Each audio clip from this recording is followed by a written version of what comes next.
First at 4, Governor Whitmer explains why she's not ready to reopen the state even further, and she's taken new steps to fight racism in Michigan.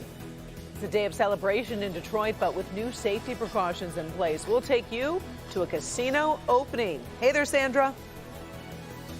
How do you talk to your kids about what school will really look like in the fall? One local mom and former teacher shares her family's personal decision. Could it help your family? I'm Sandra Ali. The story coming up. Sandra, temperatures so nice, but they're about to say so long. Heat and humidity on their way back. We'll show you when it arrives right now. First at 4.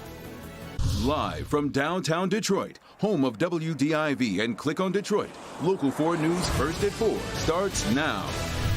Good afternoon. I'm Karen Drew. First at 4, we are following a few big developments in Michigan's battle against the coronavirus, including a new update from Governor Whitmer. First, 2 of Detroit's casinos have reopened today for the first time since March. We're also hearing from some local patients volunteering to try a possible vaccine for the virus. This afternoon, the state reported 657 new cases, along with 2 additional deaths.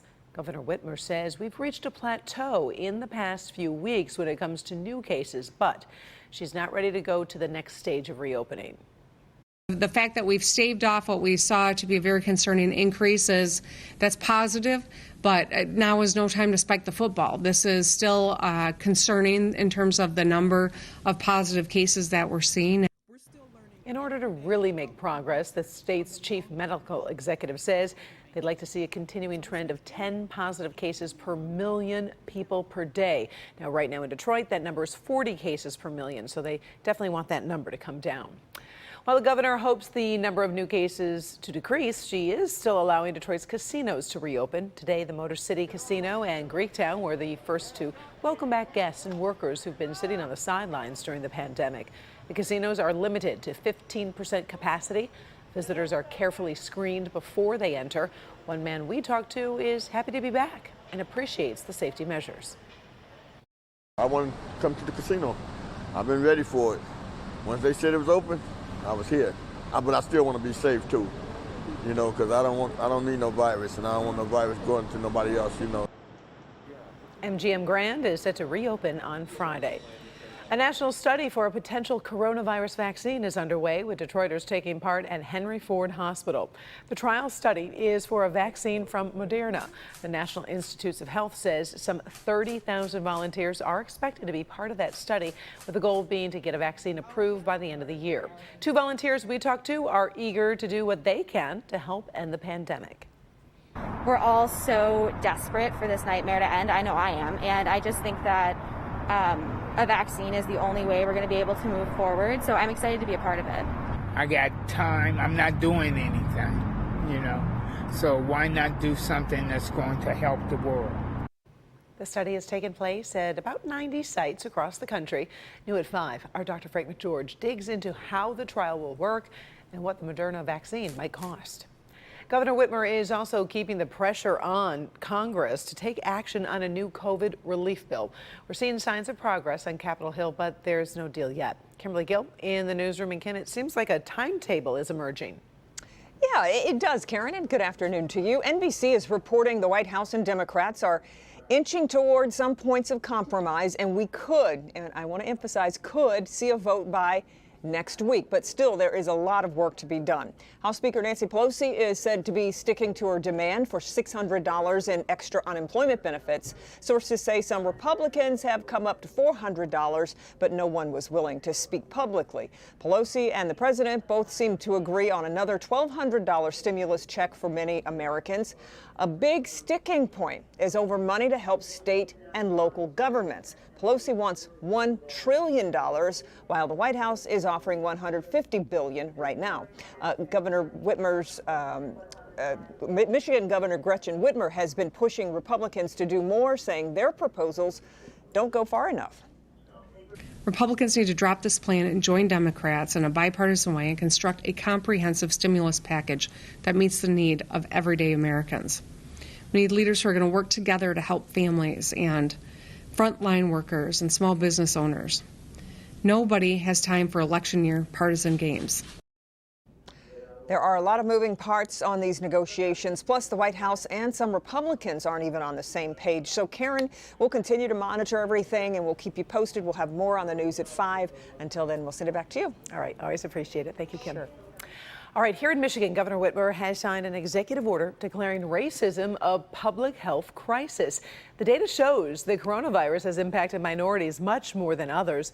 Lieutenant Governor Garland Gilchrist says the state will work to remove the inequalities that have helped the virus spread. This pandemic has held a mirror up to our entire country's healthcare system, and we've seen that communities of color are suffering at higher rates. That is why we're saying what should have been said long ago. Racism is a public health crisis. The new executive order establishes the Black Leadership Advisory Council, which will work to address the inequity. And the order will also require all state employees to undergo implicit racial bias training. We knew it would take longer to count the votes in Michigan's primary because of the explosion in absentee ballots. Here is a look at some key races that were still being decided today. Congresswoman Rashida Tlaib was able to fight off primary challenge from a fellow Democrat, Brenda Jones, president of Detroit City Council. Tlaib ended up with 66% of the vote. Moving to Oakland County, County Executive Dave Coulter has held off a challenge from the current county treasurer, Andy Meisner. Coulter moved into that office after the death of L. Brooks Patterson. But Meisner waged a pretty tough battle. Coulter faces Republican Mike Cowell in the general election. You've probably seen plenty of campaign ads in this, the 10th District congressional race. Businesswoman Lisa McClain has come out on top in a three-way race. She grabbed 42% of the vote to edge State Representative Shane Hernandez. Doug Slocum came in third. You can track all the local races that are important to you at clickondetroit.com. Click on the Decision 2020 section on the homepage. In the forecast, I think we could all call ourselves winners when it comes to the weather lately. Ben Bailey tracking a very comfortable day out there. Hey, Ben. Yeah, Karen, it's all coming together today. Looks nice, feels nice, temperature's great, humidity's fine, and just enough cloud cover to keep things interesting out there. Current temperature 78 in Metro. We're seeing a little bit of a breeze, but not by much out there. And it is a little bit cooler in some of the northern sections of the area this afternoon. Otherwise, evening temperatures falling into the 60s as we head towards midnight tonight. It's 50s area-wide for overnight lows, so another cool finish. However, that heat starts to build as soon as tomorrow. We'll look at that and when the humidity is going to chase it. All coming up in a few minutes. Karen. All right, sounds good. Thank you very much, Ben. The storm that was called Isaias is now bringing rain and powerful winds to Canada. While it was never more than a Category 1 hurricane, it did leave a deep imprint up and down the East Coast. In southern New Jersey, mobile home parks were heavily damaged, trees uprooted in many communities. As the storm moved north, its winds uprooted a tree that fell right on top of a postal delivery vehicle. Now, fortunately, the postal employee was not in that vehicle at the time, but at least 6 deaths are blamed on that storm. Overall, more than 3 million homes were left without power. And while the storm spawned 2 tornadoes each in New Jersey and Pennsylvania, heavy rains also brought flooding near Philadelphia. One community that sits along the banks of the Schuylkill River was inundated when the water just overran its banks. Authorities say those waters could keep rising today.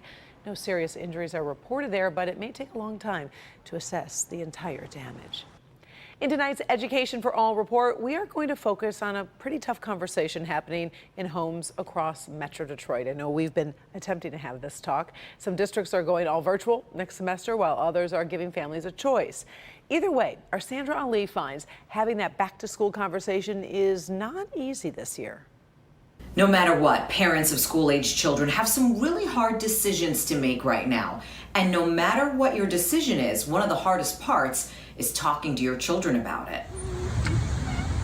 Ebony Creighton decided early this summer she was going to homeschool her 7-year-old daughter starting in September.